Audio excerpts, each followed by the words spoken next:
عظیم مغل شہنشاہ شاہ جہاں کی دور میں بنارس شہر میں اس کا ایک سفید سالار تھا جو بڑا ظالم اور اوسم کا دیوانہ تھا۔ بنارس شہر میں اس نے اپنے چیلے چھوڑ رکھے تھے جو اس کو خبر دیتے کہ فلاں گھر کی عورت بڑی خوبصورت ہے۔ ایک دفعہ ایک ہندو پنڈت کی بیٹی جس کا نام شکندرا تھا، جب چیلوں نے اس کو بازار میں دیکھا تو آ کر اپنے سفید سالار کو بتایا کہ فلاں پنڈت کی بیٹی بڑی خوبصورت ہے، اس جیسی عورت تو آج تک ہم نے کہیں نہیں دیکھا۔ سفید سالار نے اس لڑکی کی باپ کو پیغام بھیجا کہ اپنی بیٹی کی ڈولی سجا کر میرے محل تک 7 دن میں بھیج دینا۔ پنڈت نے یہ بات اپنی بیٹی سے کہی تو پنڈت کی بیٹی بڑی روئی۔ پھر اس نے اپنے باپ سے کہا کہ آپ اس سے 1 ماہ کا وقت لے لو، کوئی راستہ نکل جائے گا۔ ناظرین، پنڈت نے سفید سالار سے جا کر کہا کہ میرے پاس اتنے پیسے نہیں ہے کہ میں 7 دن میں سجا کر لڑکی کو بیچ سکوں، مجھے 1 ماہ کا وقت دو۔ سفید سالار نے کہا ٹھیک ہے، 1 ماہ کے بعد بیچ دینا۔ پنڈت نے اپنی لڑکی سے جا کر کہا وقت مل گیا۔ اب لڑکی نے اپنے باپ سے کہا کہ مجھے ایک شہزادوں والا لباس اور ایک گھوڑا دیا جائے۔ لڑکی نے شہزادوں والا لباس پہنا اور اپنی سواری لے کر دہلی کی طرف نکل گئے۔ کچھ دنوں کے بعد دہلی پہنچی۔ وہ دن جمعے کا دن تھا اور جمعے کے دن شاہ جہاں رحمۃ اللہ علیہ نماز کے بعد جب مسجد سے باہر نکلے تو لوگ اپنی فریاد ایک خط میں لے کر مسجد کی سیڑھیوں کی دونوں طرف کھڑے رہتے اور شاہ جہاں رحمۃ اللہ علیہ وہ خط ان کے ہاتھوں سے لیتے جاتے اور پھر کچھ دنوں میں فیصلہ انصاف فرماتے۔ وہ لڑکی ناظرین شکندرا بھی اس قطار میں جا کر کھڑی ہو گئی۔ اس کے چہرے پر نقاب تھا اور لڑکی کا لباس پہنا ہوا تھا۔ ناظرین، جب اس کے ہاتھ سے خط لینے کی باری آئی تو شاہ جہاں رحمۃ اللہ علیہ نے اپنے ہاتھ پر ایک کپڑا ڈال کر اس کے ہاتھ سے خط لیا۔ تب بولی شیخ، میرے ساتھ یہ ناانصافی کیوں ہوئی؟ تب حضرت شاہ جہاں رحمۃ اللہ علیہ نے فرمایا کہ اسلام میں غیر محرم فرائی عورتوں کو ہاتھ لگانا بھی حرام ہے اور میں جانتا ہوں کہ تو لڑکا نہیں لڑکی ہے۔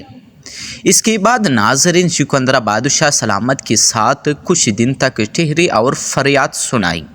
بادشاہ شاہ جہاں رحمۃ اللہ علیہ نے اسے کہا بیٹی تو لوٹ جا، تیری ڈولی سفید سالار کے محل پہنچے گی۔ ناظرین، شاہ جہاں رحمۃ اللہ علیہ کی یہ بات سن کر وہ لڑکی سوچ میں پڑ گئی کہ یہ کیا ہوا۔ وہ اپنے گھر واپس آئی اور اس کی باپ پنڈت نے پوچھا کیا ہوا بیٹی؟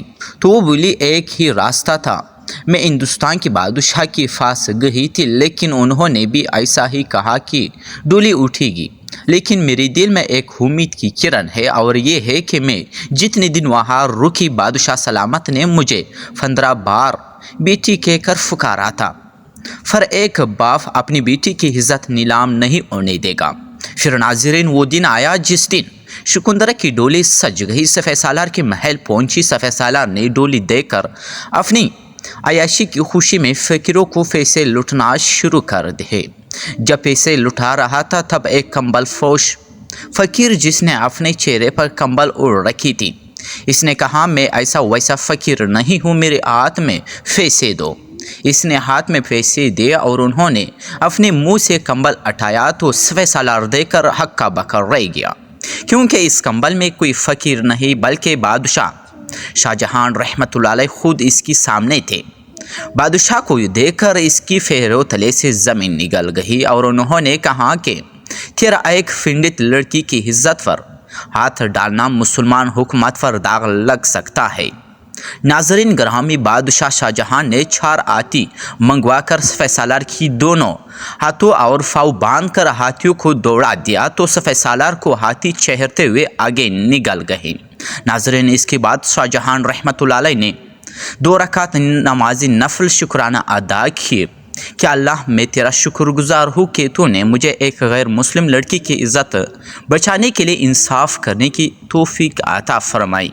تب ناظرین شکندرا کی باپ پنڈت جی اور بنارس کی دوسرے ہندو بھائیوں نے وہاں پر ایک مسجد تعمیر کی، جہاں پر حضرت شاہ جہاں رحمۃ اللہ علیہ نے 2 رکعت نفلہ ادا کیے تھے، اور شاہ جہاں کے اس انصاف کی بنا پر وہاں پر ایک تختی بھی لگائی گئی جو آج بھی وہاں پر موجود ہے۔ دوستو اگر آپ لوگ چینل پر نئے ہیں تو اس چینل کو سبسکرائب کر لیجیے اور بیل نوٹیفیکیشن کو آن کر کے تاکہ اسی طرح تاریخی اور سبق آموز ویڈیو کی نوٹیفیکیشن آپ لوگوں تک پہنچتے رہے۔ بہت شکریہ آپ سب ویورز کا۔